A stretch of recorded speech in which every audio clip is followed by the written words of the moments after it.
ஓம் சரவணபவ. இன்னைக்கு முருகருக்கான உங்களுக்கான மெசேஜஸ் என்னன்னு பார்க்கலாம். இது ஒரு ஜென்ரல் ரீடிங். உங்களுக்கான மெசேஜஸை எடுத்துக்கோங்க, மீதி உள்ளதை ஸ்கிப் பண்ணிடுங்க. ஓகே, முருகர் இந்த டைம் உங்களுக்கு என்ன ஆலோசனை கொடுக்குறாங்கன்னா, இப்போ நீங்கள் ஸ்டூடெண்ட்டோ இல்லை ஃபேமிலியில் ஹவுஸ் ஒய்ஃபா இல்லை ஒரு ஜாபில் போயிட்டே இருக்கீங்கன்னா, உங்களுக்கான வேலையை இந்த டயத்துக்குள்ளே முடிக்கணுன்ட்டு கோல் செட் பண்ணி வச்சுட்டு அந்த டயத்துக்குள்ளே முடிச்சிங்கன்னா நல்ல அந்த 100% சக்ஸஸ் அண்ட் க்ரோத் தெரியுதுங்க. அதில் அதே போல் முன்னாடி உள்ளதை நினச்சே நீங்கள் ரொம்ப ஒரு வருத்தத்தோடு இருக்கீங்க. ஒரு 4 டேஸாகவும் அந்த ஒரு எனர்ஜிஸும் எனக்கு ரிசீவ் ஆனதுனால இங்கே நான் சொல்கிறேன். அதனால் என்ன ஆகுதுன்னா, நீங்கள் சோகத்தில் கடவுள் உங்களுக்கு ப்ரொடெக்ஷன்ஸ் முன்னாடி கை நீட்டி கொடுக்குறாங்கங்க அந்த பரிசை. பட் நீங்கள் அது ஏற்றுக்காமல் இருக்கீங்க. அது ஏதாவது ஒரு மெசேஜஸ் மூலமாக இருக்கலாம், யாராவது உங்களுக்கு கைடன்ஸ் கொடுக்குறதா இருக்கலாம். அது உங்களுக்கு ஆட்டோமேட்டிக்காக முருகர் கொடுத்து கொண்டே இருக்காங்கங்க.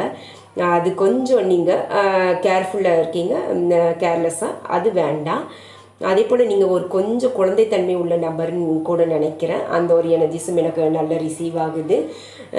ஒரு டிசிஷன்ஸ் எடுக்கிறீங்கன்னா பொதுவாக அது கொஞ்சம் பொறுமையாக எடுத்தீங்கன்னா அதில் 100% சக்ஸஸ் இருக்குது. ஏன்னா நீங்கள் அந்த குழந்தைத்தன்மையமாக வேகமாக சட்டுன்னு ஒரு டிசிஷன்ஸ் எடுக்கிறதுனால அதில் கொஞ்சம் அந்த பெயின்ஃபுல் சுச்சுவேஷன்ஸ் நடக்க வேண்டியதாக இருக்குது. அது கொஞ்சம் நீங்கள் தவிர்த்தீங்கன்னா உங்கள் லைஃப்பில் நல்லா இருக்கும்ன்ட்டு தான் முருகரோட மெசேஜஸ். விஷ் ஃபுல்ஃபில்மெண்ட் எல்லாமே ஆகும். அதெல்லாம் நீங்கள் தவிர்த்தீங்கன்னா குழந்தைத்தன்மை உள்ள டக்குன்னு எடுக்கிற இந்த டிசிஷன்ஸ் கொஞ்சம் பொறுமையை நிதானமாக எடுக்கணும். ஓகே, நல்ல ஒரு தன்னம்பிக்கை கூட நீங்கள் இந்த டைம் தன்னம்பிக்கையோடு இருக்கணும். ஓகே, அதே போல் உங்களோட பாயிண்ட் ஆஃப் வியூவை யார்கிட்டயோ சொல்லணும்னு நினைக்கிறீங்களா, மனசை திறந்து சொல்லுங்கள். அது உங்களோட ஹஸ்பண்டாக இருக்கலாம், உங்களோட அம்மா அப்பாவாக இருக்கலாம், இல்லைன்னா உங்களோட இந்த ரிலேஷன்ஷிப்பில் இருக்கீங்களா உங்களோட பார்ட்னராக கூட இருக்கலாம். மனசை திறந்து ஓப்பனாக உங்களுக்கு என்ன தோணுதோ அது கரெக்டாக உங்களோட வியூவில் கரெக்டாக நில்லுங்க. அதில் மனம் விட்டு பேசுங்க. அதுதான் ஃபஸ்ட்டு உங்களுக்கான இது. அதே போல் மனசில் ஏதோ ஒரு பழசையே நினச்சி நீங்கள் ரொம்ப வருத்தத்தோடு இருக்கீங்க.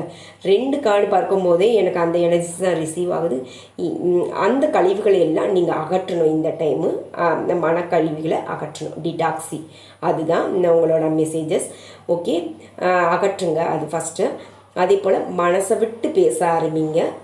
மனசை விட்டு பேச ஆரம்பிக்கிறீங்களா, இல்லை உங்களுக்காக உங்களோட ஃப்ரெண்டோ இல்லை ஃபேமிலியோ யார்ட்டையுமே உங்களால் சொல்ல முடியலையா, டக்குன்னு ஒரு ஒயிட் பேப்பர் எடுங்கங்க. உங்கள் மனசில் என்னென்ன கஷ்டம் இருக்கோ இல்லை என்னென்ன சொல்ல முடியாத ஒரு கவலைகள் அதெல்லாம் இருக்கணும். டக்குன்னு பேப்பரில் எழுதி அந்த பேப்பரை கிழிச்சு போட்டுருங்க.